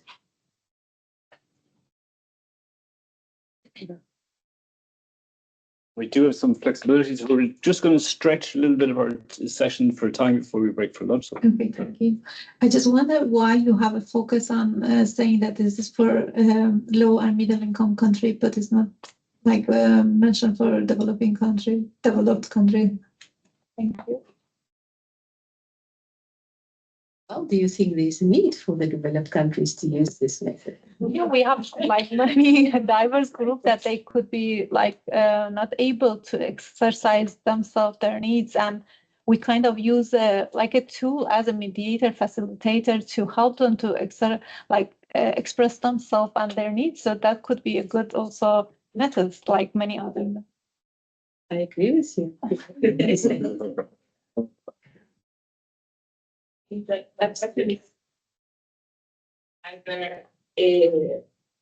I really love this presentation. I'm like Ru, I wish I would have had this type of presentation before, because now my research, how do I include something like this? But anyways, maybe for future. But I really, really love the presentation. I really love your voice also, the way you present things, very inspiring. My question is really related to what Anna said, because I really admire the process that you develop with these materials, but I think the process is highly necessary in any context, not only for research, but all these values that you bring out, the collective, the listening, the I guess slow process is highly maybe necessary in the Western world. This process of reflection, even if we don't know how to use the clay or the beads, do you think this is something that could be developed with other materials or other ways in this context also? Because I think it's highly necessary, not only for research, but also for just collaboration in general.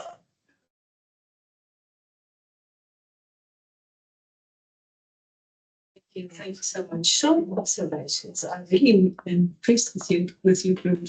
Yes, slowing down, one of the most important things that I intentionally do in a research setting, which I think is applicable whatever you do.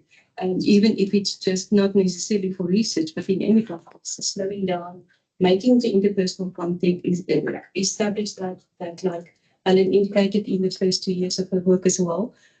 Making the connection, and the connection does not necessarily have to be a prolonged connection. The moment that you spend intentionally time and connect with people and validate them and see them as a human individual, you establish that relationship. But relationship's not something that happens outside the contact.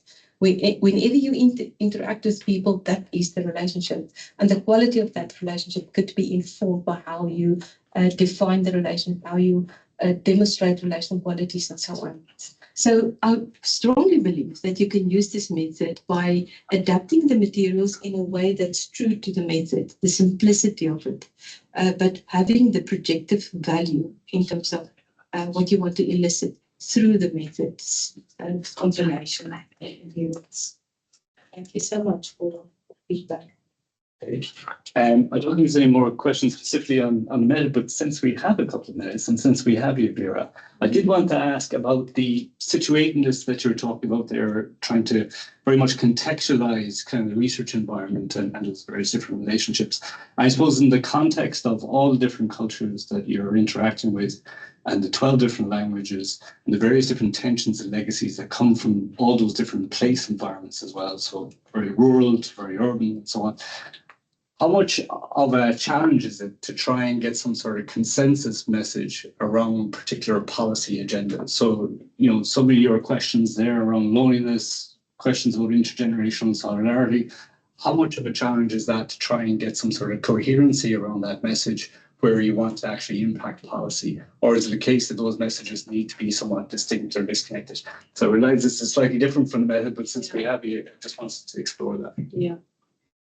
I think that is one of the biggest challenges that we have, is how you translate research findings into policy. And we really try to collaborate with policymakers as soon as possible and from the beginning. But that's one of the biggest problems that we have, this big divide in how we can use the findings to actually inform policy. I suppose the question is, how do you actually represent that diversity and all those different cultural ideas of things like loneliness, of intergenerational relations, to actually get that coherent message to policy makers? Or is it a case that you need distinct messages coming for different? No. I think the transferability of the knowledge in terms of isolation for a particular group is that not being able to make contact, not being able to interact with other people, that kind of message is across the border the same. It might manifest like a physical attack for one person, and for another it might be I'm excluded from people. I'm excluded because I'm ill. I can't make my contact to go out. So in that, we rather look for transferable knowledge across diversity. Okay. What message, what knowledge can be used across the diversity? So the mechanisms differ, but the overall kind of issues or challenges maintain. Okay. Yeah. Okay. Then you did, you got it? Yeah, and oh, sorry, more questions generated here. We can take one quick one. Yeah. just in terms of transferability of the knowledge, so there are the messages which you've been addressed with Kieran.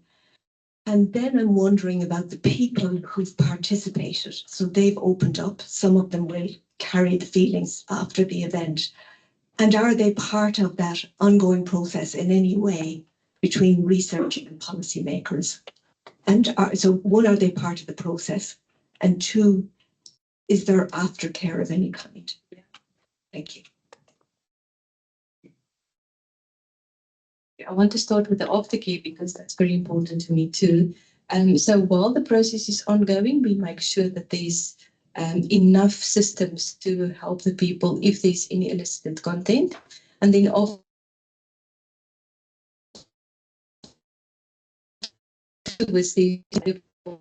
if they go and people have more support, obviously we arrange like that. In terms of the transferability, I was so focused on the clinic. Yes, so the transferability in terms of there are messages, there's knowledge, but is there any role or participation in terms of the people you've researched with?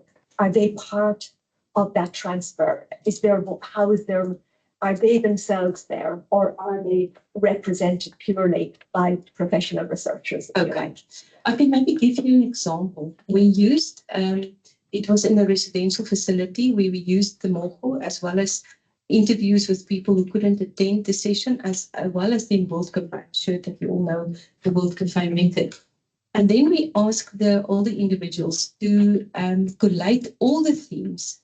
And we had an in-group, out-group conversation where they are the in-group and they shared the insights of all these sessions with the management in terms of the policy around including them in certain decision-making. And then the management then became the in-group and reflected on what they said. So they were part and parcel of that process, and they actually facilitated the World Cafe with the support of the students.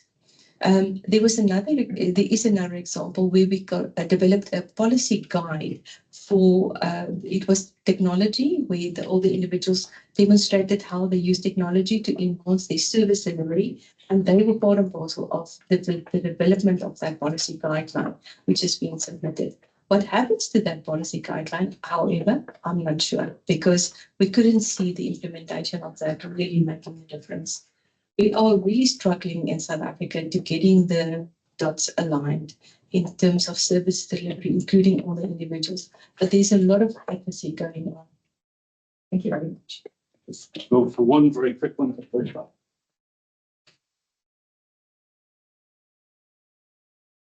Thanks so much. Very interesting. And my question actually also, it relates also a bit to the presentation of Helen this morning. I think all of us are quite convinced of these participatory methods and the value they have. And I was also talking to Frank about this during the break. But how do you convince the funding agency? Because often they are, at least the case in Flanders, if we would sell this idea of co-designing and participatory methods, they're quite traditional in their research approaches and always like being very critical in what will you do and what will the results be like. And sometimes when we write a proposal, you actually almost need already have done the research and then write the proposal. And I was just wondering, how do you sell these, or not sell, but like how do you explain the importance of these ideas and get the funding agency also convinced about the value of participatory methods?